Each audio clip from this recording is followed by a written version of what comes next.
Hi, welcome to One More Today. I'm Sophie, your pilot into the universe of Chinese. We are going to continue our journey into learning just a little bit more about this amazing language that I was born into a day. Last time we talked about 眉目传情, 眉 eyebrows, 目 eyes, the two major actors on your face that are going to play out your emotions to send out signals. And that's exactly how Chinese say that these two are going to convey a certain meaning. So corresponding to English concept of flirt. And today we're going to continue with 目 in 纲举目张. This expression is, I don't see it that often in our daily language use, but this expression is inspiring in the sense that it gives you a tip on how things work. 纲举目张. 纲 is the rope that connects to a fish net or a net to capture animals, not fish, but it's a net with the main rope. So that's the heaviest rope on there. And 举 is to hold up. When you hold up the net, like with two hands on that heaviest rope, what are you going to see? You're going to see the eyelets on the net going to spread open. That's the effect of if you're reaching out to the thickest rope and hold it up. So what does this mean? I'm going to tell you later. Let's go first into details of each characters, how that was made up. So 纲, it came with the left side, that's the meaning. It means thread or fiber. And in this concept of rope is totally totally making sense because this is something related to thread and yarn and textile, but because it is the thickest part of the net. So that's this almost on image, it works as well. You see the two knots, it means something is knotted on that rope structure, so it's sturdy. And this portion, like facing down the three like that, means it's drapey, something draping, and mostly it's fabric, right? And the right side is the sound maker, pronounced as gang, and same sound, same strict transfer. But this also made up of this net image. As you can see, we have this, space. This big arch thing, that means a space, and two crosses is enough to show that this is a net. And then beyond or below this net, that you can see this mountain sign. This is our mountain. So originally the right side, the net and mountain together, it means a type of hill. But it does start from this net image. So together with this fiber and yarn symbol and the sound of the gang, but also with this net, elements in it, it means the fish net or net to capture animals, the main rope on that net. 举, is even more visual, that you can see this kind of like a person looking side view. And then there are 5 hands around it. So in Chinese, we have 5-finger hand symbol, kind of looking like this at the bottom. We also have a 3-finger hand symbol that looks like this. And sometimes we do have hand symbol going upside down, like kind of looking like this as well. So all of these are actually hand symbols, and there are 5 of them holding up a person, and that's our meaning of 举. But of course, if we use this action word on an individual, we only have 2 hands. So 举, by whatever mean, like however originally designed, it means that's multiple hands holding up a person. On an individual, it's 2 hands. You use all the hands on you to hold up something. So that's a kind of uphold. 目, we talked before, it it came from this symbol, this icon. And eventually the eyes, even if it's a horizontal opening, it's like we don't have this vertical opening eyes, but eventually simplified into vertical opening.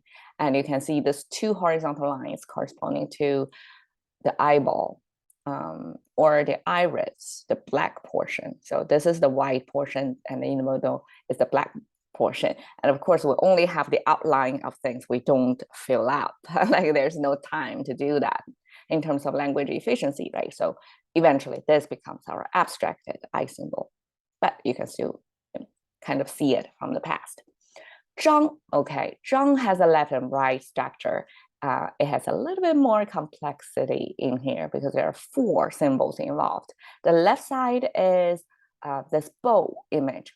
And if you check up the bow, kind of bow and arrow bow, up and close, the most critical part of that bow, besides like the big arch, is this structure of where you're going to rest the arrow on. And this is the bow shooting, shooting nozzle, if we say. So that's how, like, we kind of zoom up on the most critical part on the bow to show that this is a bow, instead of drawing everything proportionally, right? Okay, so the right side has 3 symbols embedded in it. It's a little bit complicated. Okay, the top portion is our character for death, for something non-exist. And in this case, it's a flipped. So it should be, it's a little bit hard to say. The whole thing should be flipped down 180 degrees in a mirror image. Okay, so now it goes up like that. So according to scholars, this means it's not dying, like it's not death. So it's kind of immortal in a sense. And this portion that shared this horizontal line was this 2 kind of standing long legs thing, is our symbol for the indication of the head portion, because okay, we have this human figure, right? And sometimes Chinese will write kind of like this for human figure. And if we have a horizontal line and then this human figure parted to keep the structure stable with a horizontal line on the tip of that, it means the head portion. And then it further infer to, okay, either this head doesn't have hair, that means this is bald, or this means this is the tallest portion of a human body.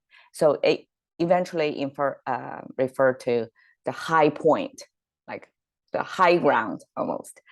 And then this portion also came actually from the human figure, because when Chinese write human figure, contemporary way is this, but more elaborate, a little bit more elaborate ancient way looks like this. So the right side of the stroke is a little bit longer and curvier normal, and than the left side.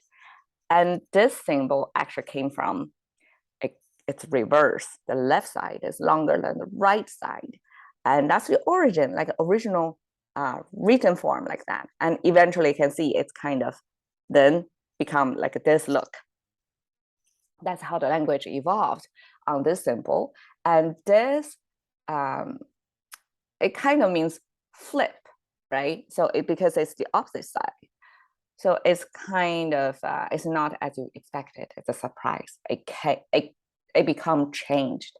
So the symbol eventually means change. So when we add it up together, this right side was simply the sound maker, right? Plus this bow symbol.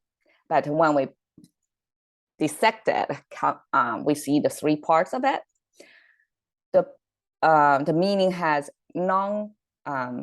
non-existing, like no death, right? Like eternal concept on the top. And then we have this high ground, and then we have change. So the 3 pieced together means something is going to change over the long run, like on the high ground, on a higher level. And this change is eternal. It's not going to stop changing. So that's almost like the way of the world, right? Things are always going to keep changing and something is eternal. And this concept means like from the longer scheme of time, it's going to be forever there, forever changing.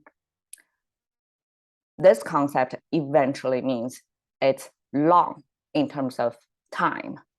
And this symbol also expanded its domain into something spatially long. So this is long symbol together. And then plus this arrow, this bow symbol, it means spread because it is a spread of the bow that got this meaning of 张. 张 simply means from the action of spread, making the bow, the string from taut, right? Make it longer, make it long. So that's the action taken on that bow, and eventually of course it generalized into other type of spread, not just the bow, like every kind of spread. In this context, it's the eyelet.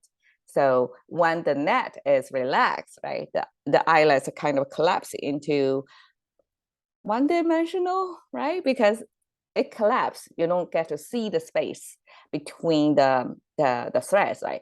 But once it's a spread, you will see a two-dimensional. It's going to be that like that, right? And when all these eyelets are connected and onto a rope, they're going to spread together at the same time once you hold the rope up. So what does it mean? Chinese use this.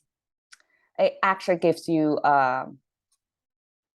insight on how things work, because just like on the fishnet, I put an image of fishnet. If you spread out, if you hold up the main rope, everything else is going to spread. So that kind of gives you you capture or you tackle the main thing, and then the remaining, like the rest of the problem, are going to be naturally present themselves or going to be naturally evolve or change as a result of this, because they're all interconnected, because all that eyelets exist connected to each other and also connected to the main rope. So once you hold that main rope, everything else is going to spread. Instead of you go to details of individual eyelet, if you spread that, it's just that. It's not going to hold up the whole thing. But if you capture the main rope, that's when things are going to all change. So I find the English concept pivot maybe the closest, because pivot is almost like the axis. If we view a visual, and then if you change the axis, like you change the dimension where you're going to view things from, then the whole data are going to be, I'm a data analyst, so I like to see it, pivot table is the most commonly used, and pivot table exactly does that. You have a bunch of data, so each of them have its own eyelets, and then you choose an angle to look at on your left side, right? So that's each of the rows, and you select your columns, and then things are going to spread out in front of you just like that. That's what essentially pivot is about. It's you figure out the main dimensions, and then everything else are going to spread out. All right, cash into the currency of thinking by one word a day with Sophie. See you another day.